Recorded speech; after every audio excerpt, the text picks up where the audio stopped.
Have you ever gotten off of a sales call and you thought, oh, I explained that really, really well, but somehow they still didn't buy? Well, today we're going to talk about why explaining your offer well and communicating value are not the same thing. We feel like we're making this connection to them, but we're actually giving generic responses. And generic responses get generic results. And that's how we stay the same as every other competitor. And then it becomes a race to the bottom. You just rather give a simple response. That hurts us in sales when we give generic responses, because then all they can do is just then look at you like everybody else. But if you actually take the time, you can make a huge difference in your sales. Hey everyone, welcome back to another episode of Sippin' Matcha and helping you make more sales. I'm Scott, your host, and we'll be bringing in Brooke, our sales coach, who helps us with our sales conversation in about the time that it takes you to enjoy your matcha or coffee of choice. And these conversations are so important because if you have to talk to people to make sales, how well you lead those conversations have a direct impact on your revenue. So Brooke, yesterday we had a big event that we were part of. How's the matcha today? Oh, always fantastic. Dr. Greening, thank you. So yesterday we had a big event. What was that?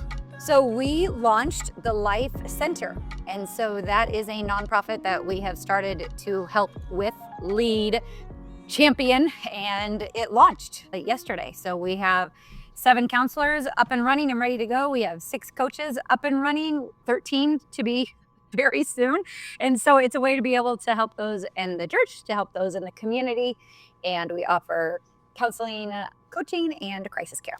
Yeah, we're thankful. We're thankful for John Inzardo and his leadership being the director. And it's fun to come alongside and have sort of like all of our passions and interests align.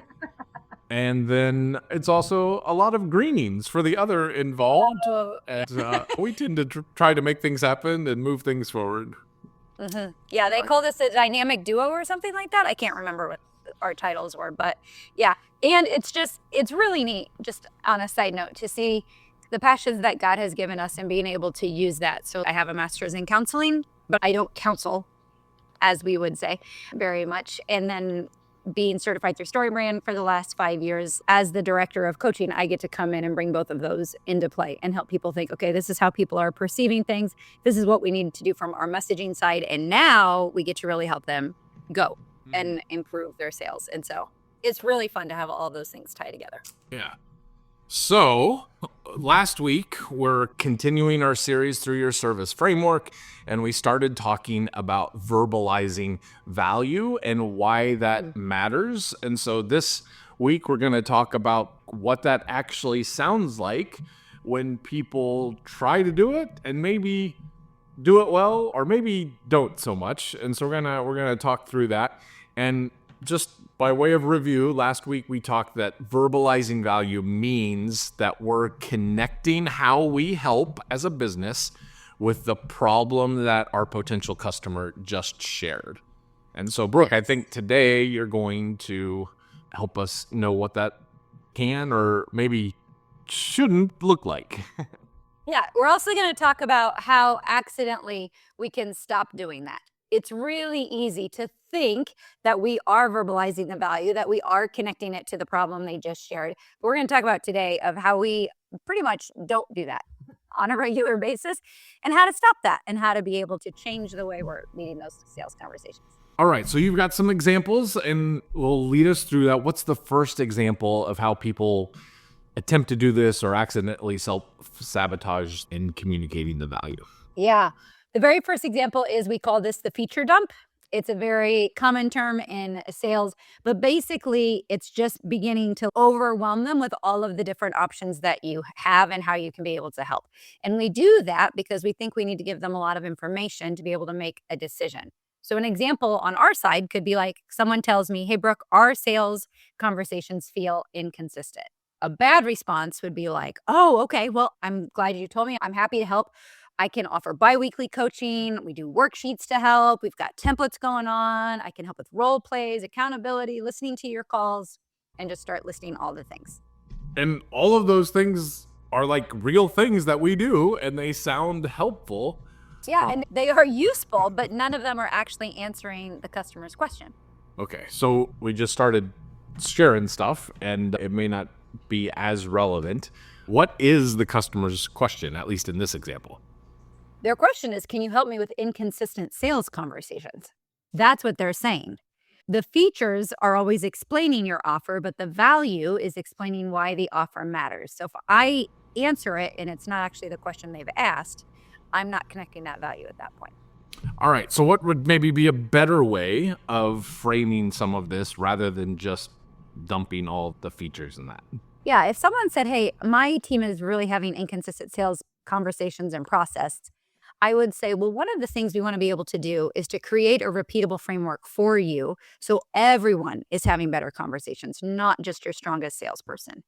We're connecting what they're saying to one thing that we do to be able to help and why it matters. And so that kind of helps me, if I was the customer saying that at this point, like see, oh, this is how that helps me. I make the connection. Otherwise, I'm trying to figure it out on my own. And I guess it sounds impressive, but I'm not quite sure.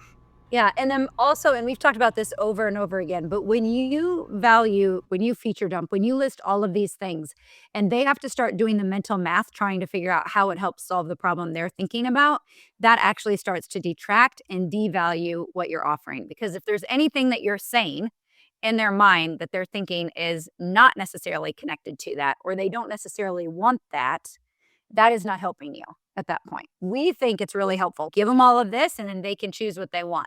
No, that's not how it goes. If we give them a whole list, they're going to start devaluing as they check through the list. And we don't want that. That's not going to be helpful in communicating the value. Yeah, I know for me, what that looks like is people start listing all these features and benefits, and I'm like, I really don't need that. I'm not interested in that. So if I go with you, I'm paying for all this stuff that doesn't really move the needle for me. Now, once I get in, maybe I realize it after the fact. I'm like, oh, that would have been nice.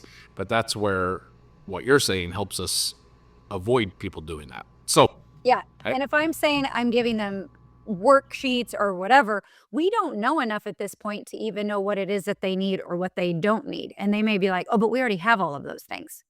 So why would we need that from you?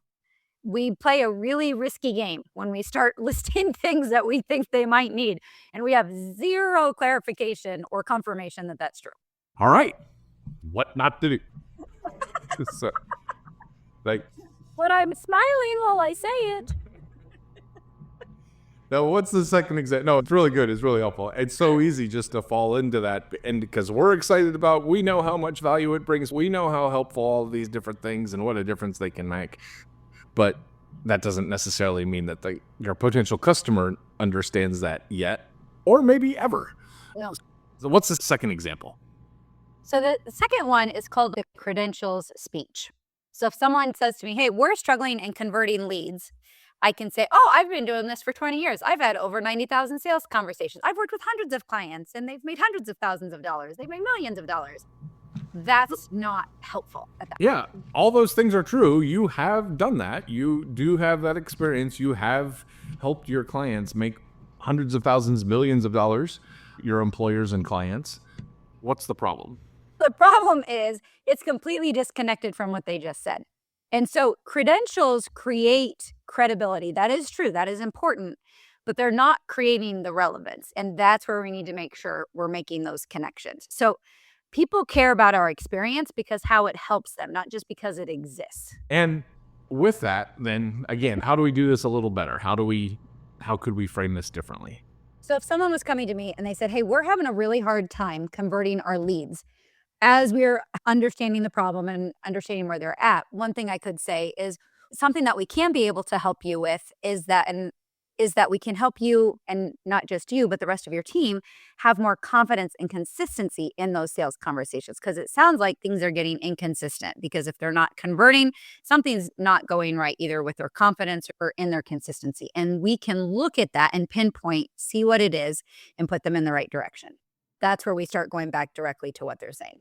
Yeah, and I think what you said earlier, like that the reality is that people care about your experience because of what it can do for them, not just because it exists. Yeah. For me, when I say, hey, I've had over 90,000 sales conversations, that's might be impressive. Not super great if you haven't made sales with those 90,000 sales conversations, but we have. But what's more important when I say, hey, if I share I've had 90,000 sales conversations, it's to help to say, so I'm able to pinpoint quickly what's going on, which door they've missed, where they're getting inconsistent, so that we can then give them the confidence to be able to move forward. My credibility should only be met to be able to help them win the day. It's not about me. It's not about how amazing I am. And I'm not even trying to separate myself from the competitor in this moment. It's literally, why would my experience help you? And the reason it helps you is because I've heard it probably 89,000 more times than your team has at this point. So, what can we do to help shorten that sales gap? What can we do to understand where they're getting stuck at quickly, teach them how to do it a different way, and get them to be successful in their sales conversations? That's why it's important. Great. So that helps us know how we can talk about ourselves. So I know you talk about 70-30 rule and all that, where you're mainly talking about our customers. But even in those moments when we're talking, the point is not like, look at me. But here's how I can help you and you can be more successful. You can make a difference and I come alongside. All right. So what's the third example? So, this is called the generic promise. This is when someone says, hey, we're trying to grow. And then we're like, oh, we help businesses grow. So what does that mean? Everybody wants to grow. What does that mean? Exactly. See, the problem is problems deserve specific connections. And so we have spent so much time working on trying to uncover the problem so that we don't have to have these generic responses. This is what I find a little bit so ironic. So, being certified through StoryBrand for 5 years, I get to work with a lot of marketing agencies. And it feels like a lot of times we grab the marketing techniques and try to push them into our sales conversations. And what I mean by that is, from marketing, we're always doing one to many. We're trying to figure out, hey, does that problem resonate and can we get their attention? But then we almost do it the same when we're in our sales conversations, because it's a generic response again, where we've just spent time trying to understand where the real problems are. So if someone's saying, hey, we need to grow, but we know we were just talking to you and you were just saying what you mean by that is you want to be able to continue to grow, but not pour all of the hours that you're pouring into it. So for us, an actual response to that problem would be, we want to look at what's going on with the leads you already have. We want to help you be able to convert the leads that are already coming so that you don't have to keep working and working and working to get more and more leads. We want to help you with what you already have. That way, that can help you and you don't have to kill yourself over and over again. That is the biggest difference. We feel like we're making this connection to them, but we're actually giving generic responses. And generic responses get generic results. And that's how we stay the same as every other competitor. And then it becomes a race to the bottom. But in our sales conversations, we don't have to do that. Yeah, and I know you get very frustrated or think it's almost a crime. Like when people have tried to take your advice and they've had these really great conversations that people have actually shared a genuine problem, that then, okay, I've got a script and this is how I talk about things. And you lose all of the power of what you've just done.